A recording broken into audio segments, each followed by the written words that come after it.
aad hamigaaga u gaartid marka ugu horeyso adigu qof noocee ah ayaa tahay. Hamiga in la gaaro waxa ay ku xiran tahay shakhsiyadaada.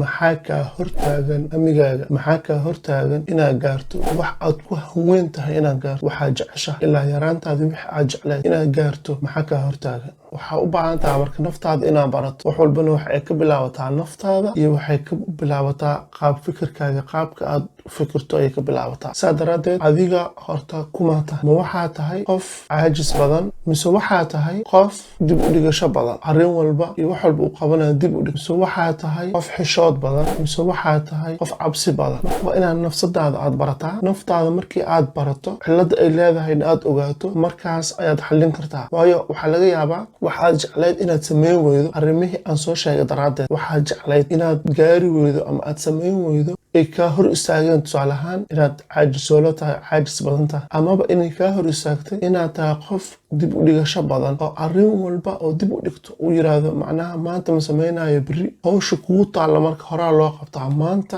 wixii kuu yaallo dib ha u dhiganin.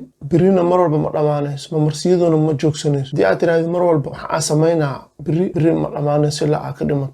haddii aad tahay marka qof xishood badan oo ka xishooda, tusaale ahaan qof baa wuxuu rabaa inuu sameeyo inuu miisaanka iska dhimo. marka taas waxay tusay marka inuu ordo, inuu banaanku baxo, uu ordo subax walba uu soo ordo, laakiin wuu ka xishoonaa dadka inay arkaan.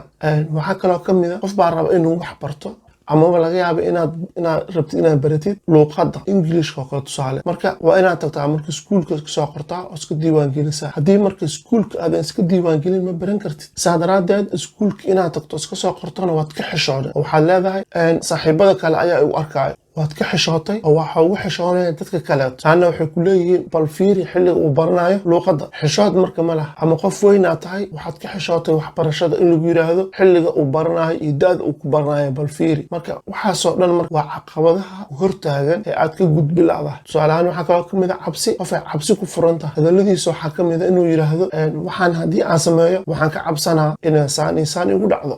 haddaan waxaan sameeyo waxaan ka cabsanaa. marka hadalkaas uu leeyahay ayuu maskaxda gelinaa, maskaxda ayuu sheegaa, maskaxdana halkaas ayay kaga dhegaysaa. kadibna wuxuu noqonaa qof ka cabsado wuxuu u samayn lahaa horumarkii uu rabayna ma gaari karo. marka way fudud tahay haddii aad rabto ama aad ku daashay inaad hamigaaga fuliso, ama waxa aad jeceshahay aad gaarto, ama waxaad jeceshahay inaad barato ama aad samayso ay sababaha aan soo sheegay ay tahay, xalkeedu wuu fudud yahay. waa inaad marka hore caajiska amaba cabsida ama xishoodka ama dib u dhigashada wixii ku haayo inaad la dagaalantaa marka hore intaadan wax kale aadan bilaabin. la dagaalan sidii aad meesha uga saari lahayd, aad uga masixi lahayd falkeeda gal. markii aad ka masaxdo markaas ayaa waxaa usoo jeedsan kartaa wixii aad rabtay inaad fuliso. waa muhiim maanta, waana loo badan yahay. in badan arka dhalinyarada in badan waxay u badan yihiin markaa fiiriye waa caajis. qofka wuxuu iska jecel yahay inuu comfort zone waxa la yidhaha raaxada inuu isaga jiro. tusaale ahaan isagoo sariirtiisa iska jiifo inuu mobilkiisa uu maanta oo dhan u dabagidiyo. waxaa laga yaabaa inuu ku qaato saacado aad u badan inuu fiirsado oo keliya muuqaalo uu waxba usa ka faa'iideynin sariirtiisa ama kursigiisa ama meesha uu joogo markaasoo iska joogo iska fiirsanayo. haddii wax uu rabo inuu sameeyana waxa u kulantay wuxuu leeyahay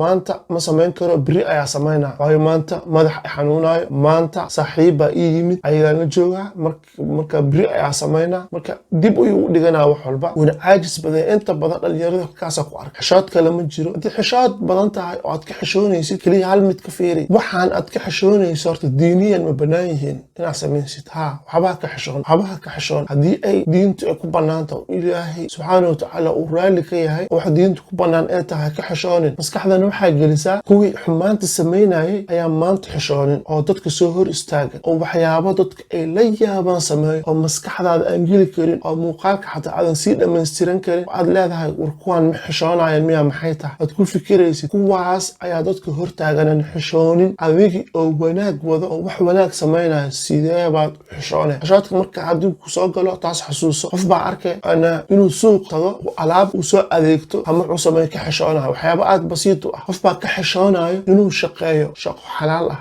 inuu shaqaysto ka xishoonayo. tusaale ahaan jaamacaduu ka baxay laakiin inuu ka shaqeeyo maqaayad ama meel kale uu adeega ama kabalyeeri uu noqdo cuntada uu soo dhiibo uu ka xishoodo. qofkaasoo kale marka ma gaari kara marka hamigii uu rabo inuu ma gaari karo. waxaa ka hortaagan xishoodka. xishoodkaasna hadduunan iska bixinin ma laga yaabo inuu marna meel u gaaro. waayo xishoodka ayaa dib u dhigaayo. marka mar walba waxaa xasuusataa xishoodku hadduu ku soo galo arrin aad ka xishooto, xasuuso kuwa xumaanta samaynayo ee aad aragtid maalin walba aanan xishoonin, xumaanta ka xishoon waaye, sidaad adiga wanaaga uga xishoonay. taas waa mid. cabsida waa paranoia qofkuu noqonaa. cabsi waxaa laga yaabaa waxaanba jirin uu ka cabsoodo. haddii aan waxaan sameeyo waxaana igu dhacayo. tusaale ahaan haddii aan jiimka tago oo aan biraha qaado waxaan ka cabsanaa inuu dhabarka ijabo. cabsi aan jirin ayuu isku furay, dhabarka ijabaayo, gacanta ijabayso, haddii aan ordasaana ugu dhacayso, haddii aan waxaan sameyn. qofka marka cabsi aa ku fura qalbigiisa, isagana wuxuu u baahanyaa marka inuu cabsidaas uu iska saaro, uu ku fikiro, u fiiriyo dadka sameynaya. haddii kuwaas ay sameeyeen adna waa sameyn kartaa. wixii kugu dhacaayana sariirta xataa kuugu imaanaya, marna ma ku seegayaan. marka cabsida ayaduna waxay ka hor istaagaya qofka inuu gaaro hamigiisa. dib ha u dhigan,